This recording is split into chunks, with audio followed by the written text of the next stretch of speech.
Hi everyone, hope you are all doing great.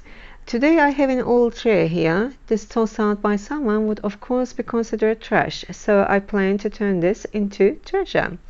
If you are new here and enjoy videos like this, make sure thumbs up, subscribe, hit the bell for notifications so you don't miss any great content. I can see the cuteness despite all the dust and the rust all over it. Chip on the wood, but it is durable, strong piece.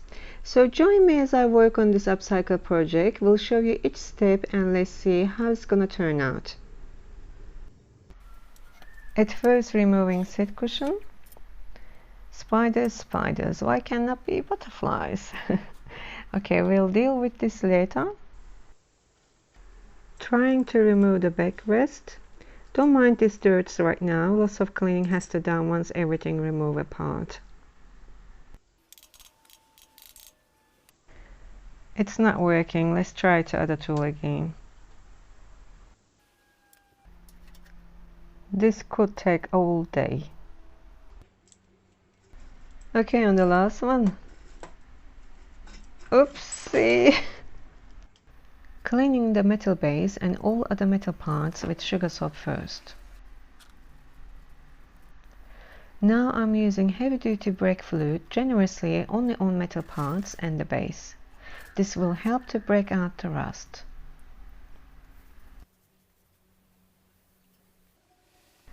While the metal parts immerse in brake fluid, let's start to work on the wooden part. Sugar soap again. Does need more than 1 bucket of water for squeaky clean. At last, must use clean water with clean rag, because if any soap residue left, we'll have adhesion issues. Now with 120 grit sanding paper covering my sanding block, so it will be much easier to work with it. But the piece has deep scratches.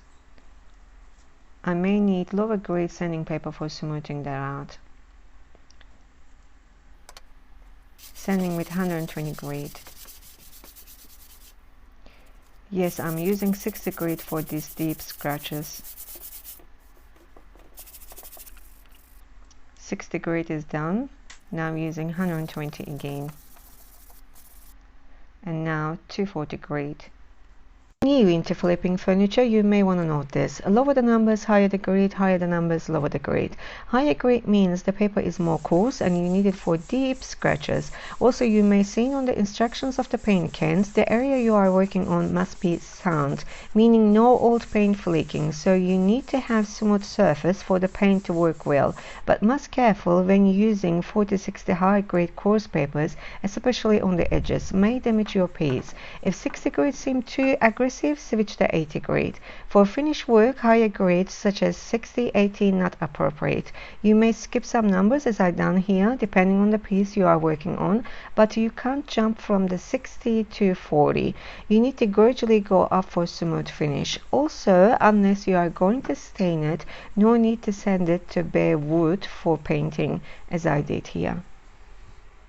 I am using BIN primer from Zinsa, shellac based primer, so I better to wear gloves, also a mask. Must stir well, does need solvent to clean up, so I'm using disposable cups instead of paint tray. This primer a bit costly than most other primers, but it is runny, quite thin, goes on smoothly, and small amount gives good coverage. I'm only using less than half a cup here. It's best known for no bleed through, accepts all top coats and dries quickly, so need to work fast. Because of this round shape, I'm using brush here. You may get more benefits using foam rollers with this primer, as you can apply it much faster. While primer is drying, going back to metal parts to removing the rust, which brake fluid already working on it. At first I'm using wire brush. Should wear eye protection, these little wires can be dangerous. Now mixing methylated spirits with water for wet sanding. That will help to remove the oil as well.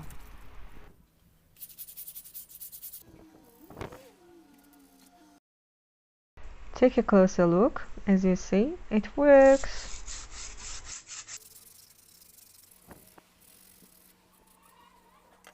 Now give a good clean with soapy water, then clean water. As the spray paint travels, preparing surrounding much as I can. Need to be a well ventilated area and must wear a mask. Now I'm going to apply Rust-Oleum metallic gold, paint and prime together. As I always do, attaching trigger gun to the bottle for easy, more pro application. Make sure to nozzle out this way, otherwise will cause dripping. Shake it well. At first spray elsewhere, then on the piece.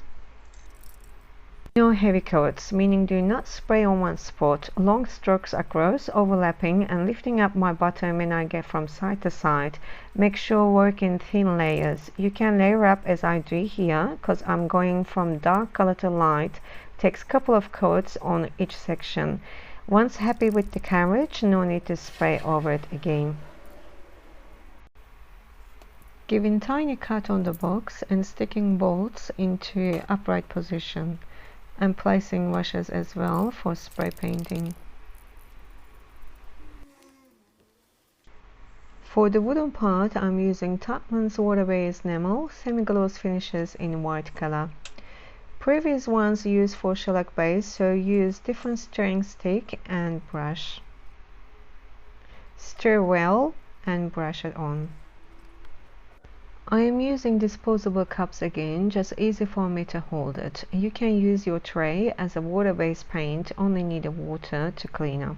If requires one side painting only, I would have started from the edge, then paint inner parts. Now I done the edges last and little touch up around the edges, then quickly going to back side, painting around the edge first, not allowing to dry if any drips there.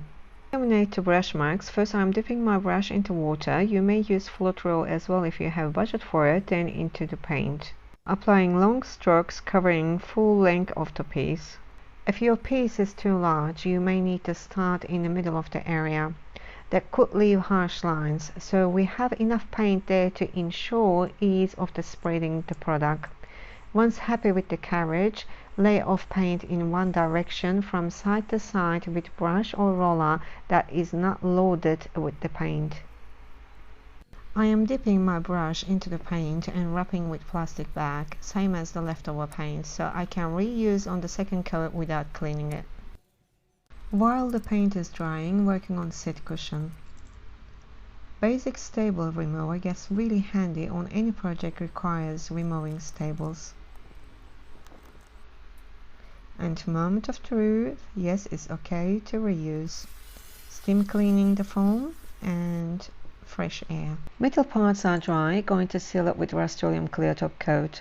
It's not recommended using clear top coats on metallic paints because can take the shine away.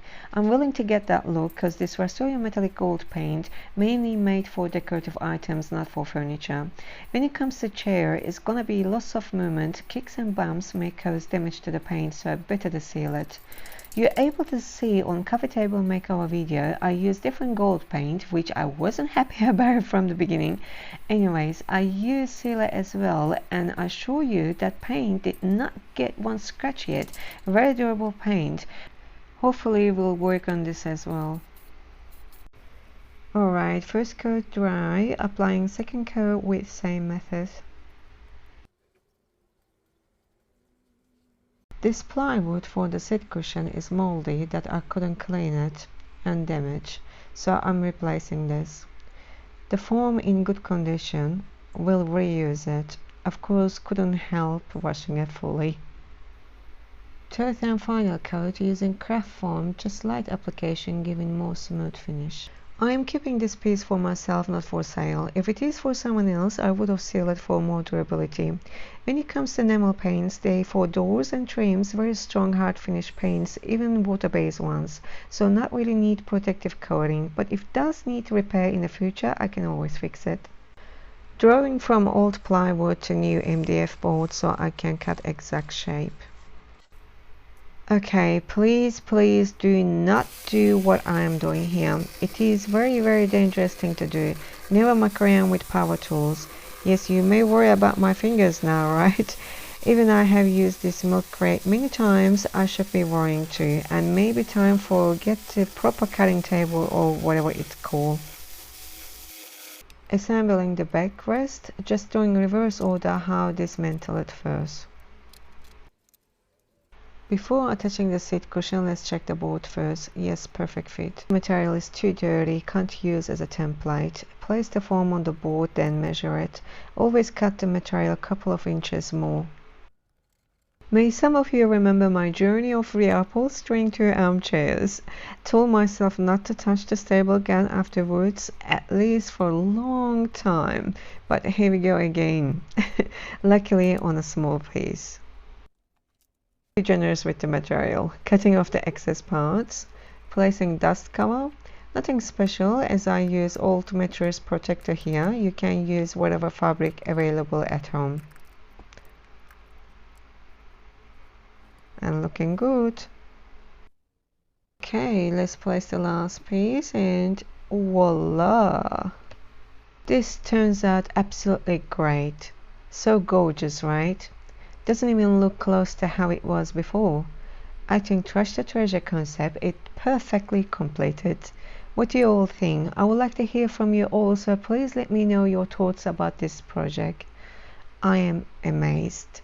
It can be look very nice with black and gold as well, I guess, but this is an addition to my bedroom. In my bedroom, shiny decor at first, of course. Yes, matches any other thing in the room. If you guys remember shelving units and the bed frame, I painted with different paint, and I think that's one of the best gold color spray paint out there. Rust-Oleum slightly different, but still perfect fit.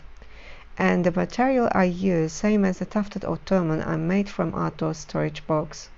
Everything is extra in budget makeover, but does look glamorously luxurious, right? I'm happy with the finished result. So thanks for joining me. I hope you enjoy it. Till see you next time. Take care of yourself and everything around you.